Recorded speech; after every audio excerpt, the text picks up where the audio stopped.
Hi guys, John from P&P Campers. I'm just going to do your Handover video on your Ace Airstream. The model is a 630 PR. So if we start around the front under the bonnet, we've got the engine coolant on the left hand side, power steering fluid behind that, and the washer fluid behind that one again. You then got your brake fluid just here attached to the servo, and your engine oil filling point is this one just here. You've got the red topped dipstick for the oil just down there as well. When you want to jump start the vehicle, you've got a positive terminal just there and an earthing terminal just there. Look. Chassis plate and the paint colour is 249. On the near side, on these chassis, the bonnet release handle is just inside the door there, and your diesel filling point is just behind this little flap here.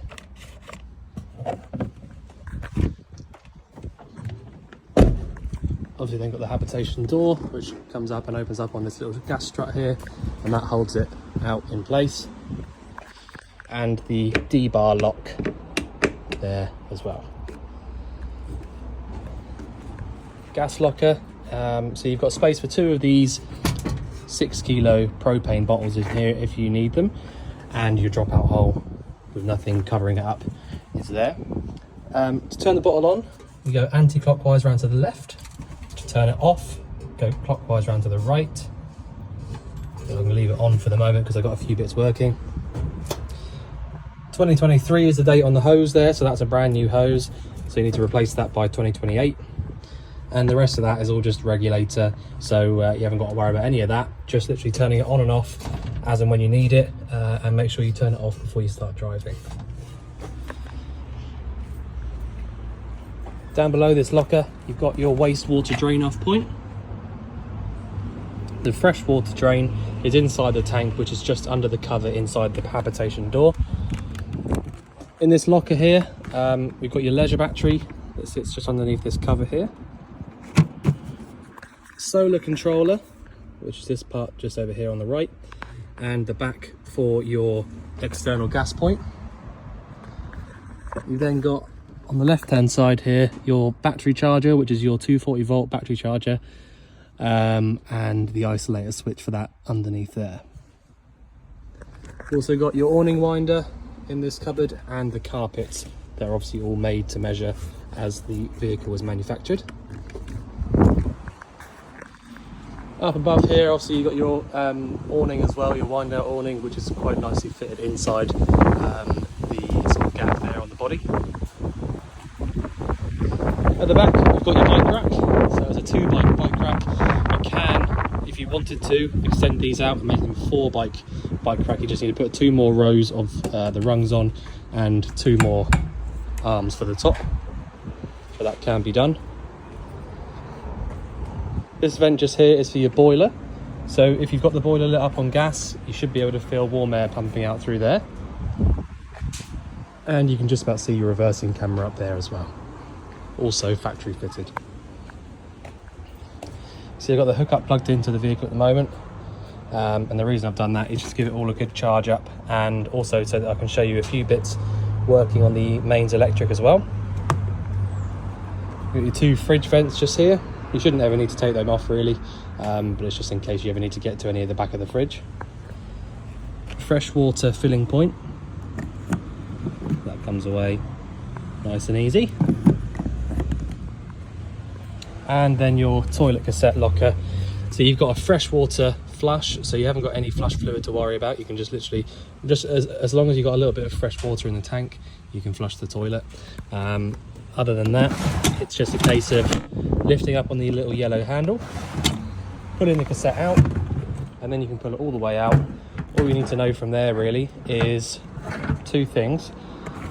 Keep on top of lubricating this little rubber seal here with a silicone lubricant or a silicone spray, and when you're emptying it out from here, you need to hold down the little yellow button there, which is basically like a pressure release valve for that system. So in the actual cab itself, you can see we've got 48,000 miles. So no mileage at all really for a diesel engine like these ones. The little center screen comes down, and I do know that when you put it into reverse, it does actually come, you can get it to come up here as your reversing camera screen, which is why you can't see another one on the dash somewhere. 6-speed manual gearbox as opposed to the 5, which is always a nice extra to have. Singled in head unit up there. You can lock and unlock the cab from inside, and you've got a couple of 12-volt sockets just there. You've got your electric adjusting mirrors, so you can choose which mirror you want to adjust just by turning that little sort of joystick bit there and then moving it around as and where you need to. And you've also got your blinds, your cab blinds all the way around. So you've got the ones that come across and meet in the middle for the windscreen, and you've also got these ones here which quite simply just pull across like that and then meet up here with a magnet. Pull that back across. You do have to be quite careful with these as they are sort of, you know, a bit brittle really, but if you're just sort of careful with them and use them as they're supposed to, you shouldn't have any issues at all. Okay, so if I just shut this door. So the fresh tank is just underneath this little flap just here, as I was saying. So when you take this out, you'll notice there's a little cap. Undo the cap, and then you'll be able to get to the top of the tank and also the drain. Above the door where you walk in, we've got your control panel. So these control panels are super simple, but I do obviously need to run you through how it works. So as soon as you've pressed the on button there, you'll get straight away a little screen coming up here just telling you a few bits and pieces that are going on. So it'll automatically tell you the internal temperature of the vehicle, and if you've set the time to the correct time, then it'll tell you the time in the middle. When you press this little tick button, it will go through and show you your fresh and wastewater levels, battery voltages, battery current, and that's it. That's all it shows you. You've got this little button here, which in all honesty, you can ignore that for the most part. The only reason you would ever need to turn this button on here is if you wanted the hookup cable or the battery charger to charge up your engine battery instead of your leisure battery. So that's the only reason you want to do that really. Only, you know, like I say, if your engine battery was completely flat and you had no other way of charging it, then you can, you know, all that's doing really is allowing you to charge up the engine battery via the battery charger on the mains. So that's what that button there does. All the buttons on the right are all to do with your lights. So when you turn this button on here, it will turn off the lights. So it's basically like a lights isolator, if you like. That's that one. And you've got this button here, which does the lights in the back there. This one here, which does this one down here. And this button at the top here, which actually does your awning light, if I'm right in thinking. So you've got the awning light in here. So if I turn that on again, there you go. So you've got a nice little LED bulb in there. You can also turn these off from here if you want to, but obviously, you know, it's easier just to do it up at the control panel. So that is what that is there. Okay, so that's all the buttons in the middle and the ones on the right. All the ones on the left are a little bit more sort of tricky to understand sometimes. The top one's easy, that's just your water pump. So when you turn that button on there, that'll then allow you to use the water here at the tap. So that's an easy one. The second one down is to do with the fridge, but you don't actually need to use it, so you can just ignore this one. And the next two down are to do with your heating and hot water system. So if you want to use the heating and hot water system, press these two buttons here and wait for them to come on. Once they've come on, you can then come over here and you are able to use these two dials here, which I'll show you in just a minute. All right, so hopefully that makes sense. Basically just press these two on when you want to use these. So first things first, the reason I'm not going to show you that just yet is because it's really important to remember a few things before you start using the boiler and stuff like that. It's important to remember that if the boiler isn't actually full of water, then you shouldn't be trying to light it up. If you're trying to use it on a heating only, that's not really a problem. But if you're trying to heat the water up in the boiler, which again, I'll show you how to do in a minute, then you need to make sure it's actually got water in it first. So to do that, you need to come over to towards where the boiler is. I'll lift this little bit of bed up. Where's the drain? I should have been a lot better prepared for this. All right, 1 minute. So we'll take a few of these cushions out of the way and see what we've got going on. Okay, so that is perfect. So what we've got, sorry about all the moving around, what we've got down here is a little yellow boiler drain. So that little yellow tab that you see there that's laying flat at the moment is your boiler drain, and that essentially just allows water to go into the boiler or not. So if I lifted that up, all the water that's inside this boiler right now would drain straight out onto the floor. So the reason you have that is because if you were going to leave the vehicle over winter and you thought that the whole van was going to get seriously cold inside, then you need to drain that boiler out by lifting it upright. If you don't lift that upright and drain the boiler out, essentially what happens is the boiler allows all the water inside of it to freeze, and obviously when water freezes it expands, and then you'll start to get cracks at all these little pipes, all the individual bits of pipework inside the boiler, and then you run into a real serious problem. So it's really important to drain that out before you think it's going to freeze. So that's what that's there for. But if that has happened and you have drained the boiler out, you'll obviously need to refill it again before you use it again. So you need to put the little flap down where it is now, and then all you need to do is come over to your tap with the pump switched on, and obviously assuming you've got some water in your freshwater tank, come over to the tap and pull the hot water. So straight away that is telling me that there's plenty of water in the boiler. If I lift up the tap and the water comes through like it does, like it did just there, you can know for a fact that the boiler has got water in it, and you can use it as and where you want to. If I lifted the tap up just then and no water came out and it started coughing and spluttering at me, I can be pretty certain that there's no water in the boiler and it's filling itself up. Okay, so if that does happen, you just need to leave that tap going for as long as it takes for it to start coming through like it did just then. All right, so hopefully that makes sense. Once you've done that, like I said, you can just come up here and use the boiler exactly as you want to and not worry about it at all. Okay, so the boiler controls, this is a Trumatic C boiler. It's a gas and electric boiler, so it essentially means you can use it on one or the other or both at the same time. So telling the boiler to use gas, electric or both is this little dial on the right hand side that says Trumatic CEH. All right, so at the moment I've got the boiler set to gas only, which is there in the middle.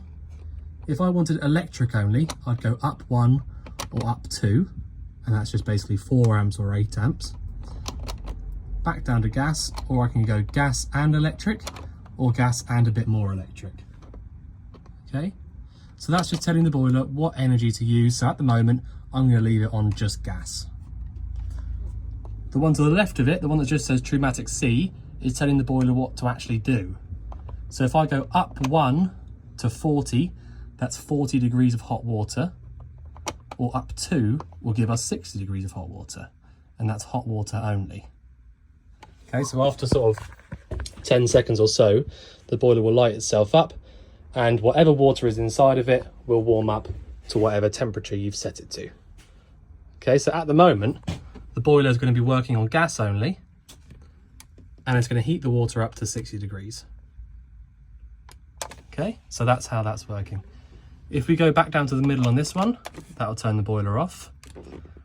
1 down gives us heating only, and 2 down gives us heating and hot water.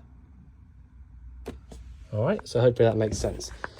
So if I have the hookup cable plugged in, which I do at the moment, we can go up to electric only, and that'll give us a little amber light.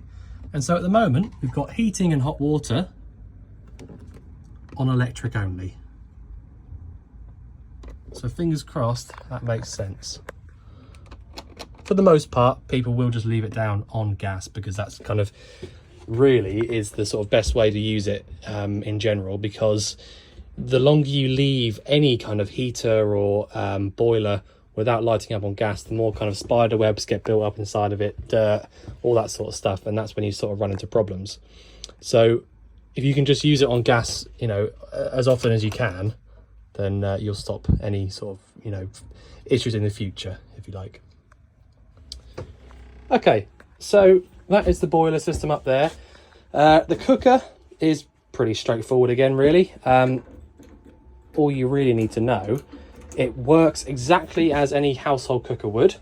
So you've got an ignition switch just there in the middle, a diagram for each individual burner and grill and oven, all that sort of stuff. So you've got the bottom left burner here, bottom right and top right. So they're your 3 gas burners there. You have also got the electric hot ring there. So if your hookup is plugged in, again, ours is plugged in at the moment, I can turn this dial from 1 through to 6, and this hot plate will just start heating up via the electric. Same as the microwave up here, that is hookup only, and that will work when the hookup's plugged in. As you can see. So making sure that we put this away and down every time before we start driving as well. Okay, the fridge is the next bit I'm going to show you. So anytime that the little blue light there is on, is telling you that the fridge is on and it's working. Okay, if that little blue light was replaced for a flashing red light, it's telling you that there's power to the fridge, but it's not actually worked. It's not lit up, or it's not, you know, there's some sort of a problem. So the way to actually sort of use the fridge, so I'll turn it completely off and show you how to use it from scratch. So that's now completely off because we've got no blue light inside here. So when I turn this on, what it will do is it will automatically choose which function it thinks is best. Okay, so you got A, which means automatic, so it means it's automatically chosen something, and you've got this symbol here, which means hookup. So automatically the fridge has chosen hookup because I've got the hookup cable plugged in. Okay, if I wanted to change that manually, I could press and hold on this little button here. You then get the A that starts flashing at you, so we can then flick through manually, hookup, 12 volt or gas. Okay, so I'm going to use it on gas for the minute. Press that and then it'll ask you how cold you want the fridge to get. And there you go. So now the fridge is going to light up on the gas and it's going to go to setting number 5. All right, so that's how you choose the functionality manually. So if you want to do that again, press and hold on here until it starts flashing, and then you can flick through. If I choose 12 volt here, it will give me a fault code because the engine isn't running, and you can see there flashing red light. Right, so I'll explain to you how it actually works. So I've chosen hookup there because, in my opinion, if you've got a hookup cable plugged into the vehicle, you should really be using the hookup. That's just the sort of, from a sort of habitation point of view, that's the most sense really. So the way that these fridges work, it's the same on all of the fridges, not just these new ones or just the old ones or anything like that. It's all of them. You basically need to get the fridge cold before you leave to go away. All right, so you know, you can't expect to fill this fridge up, put it on, and it be cold in 20 minutes, you know, because if you bought a fridge for at home, a new household fridge, it would take at least 3 or 4 hours to actually get cold, if not longer. And it's the same for these. So you need to pre-cool it before you leave, either via the electric hookup or the gas. Leave it for 3 or 4 hours with all your stuff inside of it. And then once you've done that, or you can leave it overnight, obviously, before you leave. And once you've done that, when you're ready to drive away and drive to wherever you're going, flick over to the 12 volt symbol, the battery symbol there. And that will basically just keep the fridge cold whilst you're driving. So when the engine's running, this won't be flashing at you. It will just, you know, it will work basically. Okay. So again, try not to overload you with too much information, but the reason that works, the reason that the 12 volt one there works only when your engine's running, is because you've got something called a split charger or a split relay. So essentially what that means is when the engine's physically running, you've got the alternator, which charges the engine battery, like any car, any van, you know, they all have that. But with a motorhome, or a decent brand of motorhome, you've got another wire or a set of wires that comes away from that alternator through to the leisure battery, so the engine charges the leisure battery when you're driving, and also through to the fridge, so that you can keep the fridge cold via the engine on that 12-volt symbol. Okay, then when you get to where you're going and you've parked up, just flick back over to one of the other two, either hook up or the gas, and that's it. You can just leave it alone. So I'll turn that off again for now. So that is the fridge. Billy has fitted your Wi-Fi up there. He's shown me as well that you've got a little switch up here which actually turns the Wi-Fi box on. So that's where the little switch for that is, just up there. In this cupboard, you've got all of your paperwork in this little brown box here. Your standalone table is on here as well, and your original Vision Plus tilt and turn TV aerial with booster there. Okay, so it's really, really simple to use. You've got an instruction manual just here telling you how to use it as well. So down here as well is a very, very important little section. So you've got all of your 12-volt fuses with a little number and size rating next to it, so you can just check that they're correct. So that's where your 12-volt fuses are, and also your MCBs and RCD, so your trip switches. So it tells you on the little sticker up here telling you which one does what. So if you have a problem with anything specifically, you can actually go to this little sticker and just make sure that you can decide which one it actually is that it's powering it. And you've got another little switch down here, which is your battery charger isolator. So if you're on the hookup and you want to isolate or turn off the battery charger, sorry, you can do that from there. Not that you should ever really need to do that, but that is what it's there for. So I'll just close up the locker. You've got the TV back here, which is all plumbed in to the correct places, so you can use that as and when you want to. I will put away the cushions that I've torn away to show you a few bits. The skylight here at the back is really easy to use. All you just do is push this button in, that'll release the handle, and then just pull the handle back towards you all the way to have it completely open. Or you can pull it back a little bit and push it up into one of these two little grooves. The first one gives it about that much there open, and the other one gives you quite a lot less. So if it was raining, perhaps you could probably still have it open just like that. Make sure to close these and any windows before you start driving. I see it all the time, people driving around with these things wide open. That's fine until it sort of flies off and you break it, because these are about £1,000 just to buy the actual things. All right, so please before you start driving, put all of your skylights down and lock them. Same with the windows.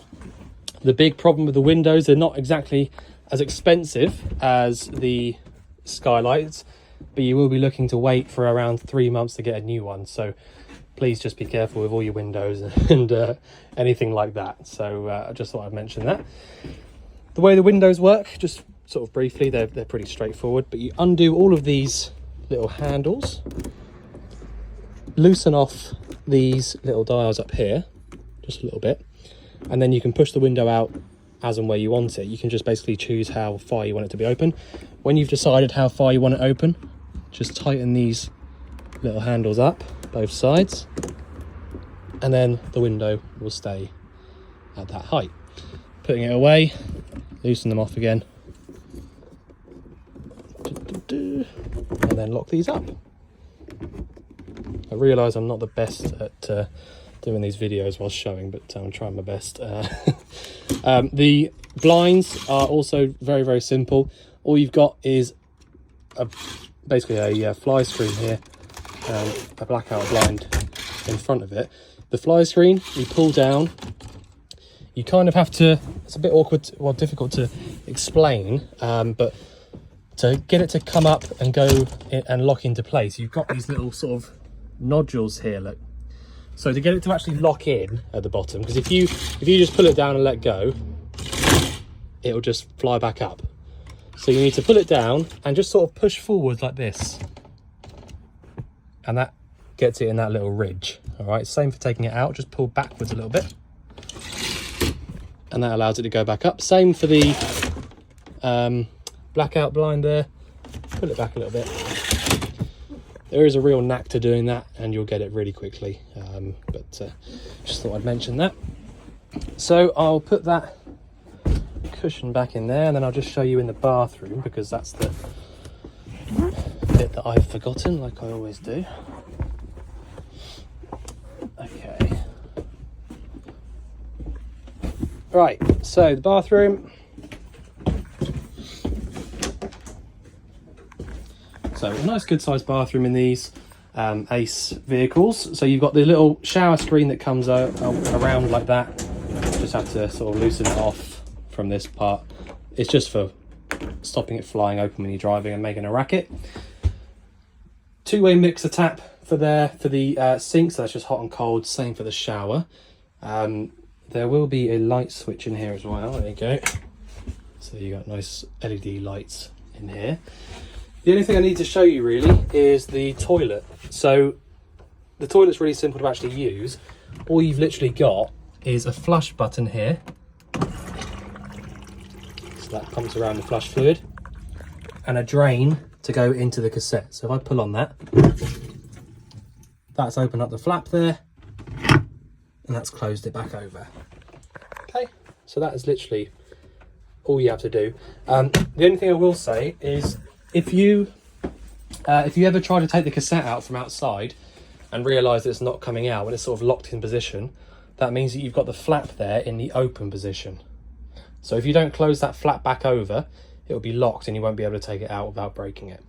So just bear that in mind before you try to, yank it out. Okay, so I think I've pretty much shown you everything I can. If there's anything you think I've missed out or anything you'd like going through, just let us know. But otherwise, we look forward to seeing you soon to collect your van. Thanks very much.